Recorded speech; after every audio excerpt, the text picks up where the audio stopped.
The Israeli tanks are rolling. Gideon's Chariot 2.0 is now a reality. Netanyahu's plan is to take Gaza City. But why only Gaza City?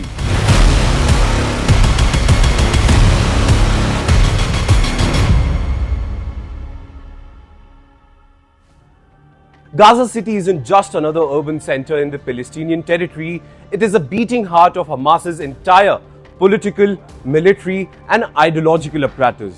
It is also very interesting for you to know that Gaza City is remarkably small when compared to the entire Palestinian territory, representing less than 1% of the total Palestinian land. In fact, since Hamas seized control of the Gaza Strip in 2007, Gaza City has served as the de facto capital of what many analysts call Hamas's mini-state, housing organizations, key governmental institutions, military command centers, and symbolic power base.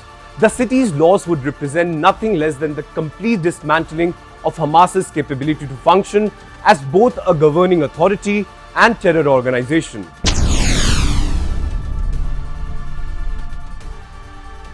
In fact, Gaza City functions as Hamas's primary administrative hub, containing the organization's governmental ministries, security apparatus, and decision-making structures.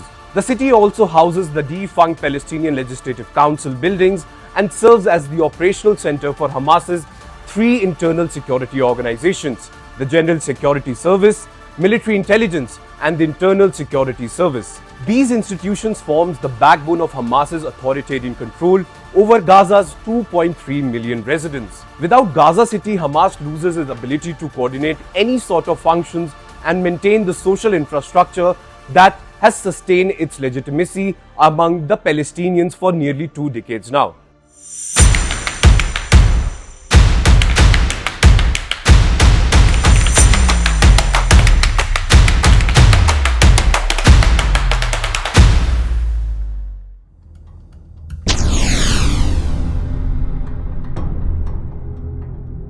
It is also important to understand that beneath Gaza City lies the most sophisticated and extensive network of Hamas's tunnel system that Israeli forces call the Gaza Metro.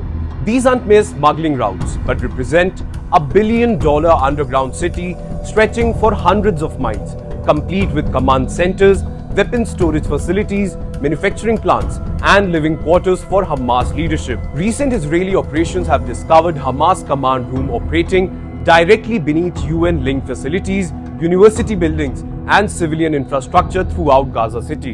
In fact, this underground network serves as Hamas's primary military nerve center, facilitating communication between commanders, protecting leadership during conflicts, and enabling the organization's continued resistance against Israeli forces.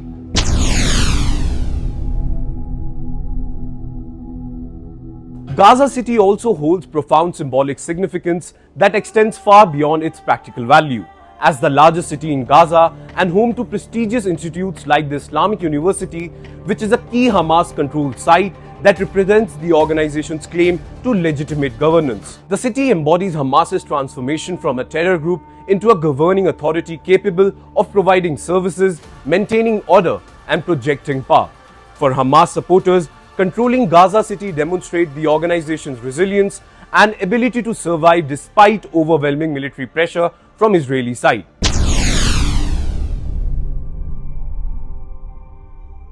Unlike other areas where Hamas has tactically withdrawn and later returned, Gaza City represents a point of no return. The city's dense urban environment, extensive tunnel network, and concentration of Hamas's core institutional infrastructure makes it impossible for the organization to reconstitute elsewhere within Gaza. Previous Israeli operations in places like Khan Yunus and Rafah weakened Hamas, but didn't destroy its governing capability because the organization's essential command and administrative functions remained intact in Gaza City. The current Israeli strategy recognizes this reality. By systematically isolating Gaza City through the Netzarim corridor and preparing for urban occupation, Israeli forces are targeting the one location that Hamas cannot afford to lose. This explains why Hamas continues to resist desperately in Gaza City even after suffering catastrophic losses elsewhere. The organization understands that losing this final stronghold means its complete elimination as a governing authority and coherent military organization. Without its administrative heart, underground command center, and symbolic center of power, Hamas would lose the institutional capability necessary to maintain political relevance or military effectiveness. Gaza City is where Hamas built its fate like apparatus, and its lot would mean nothing less than the organization's complete political and military collapse.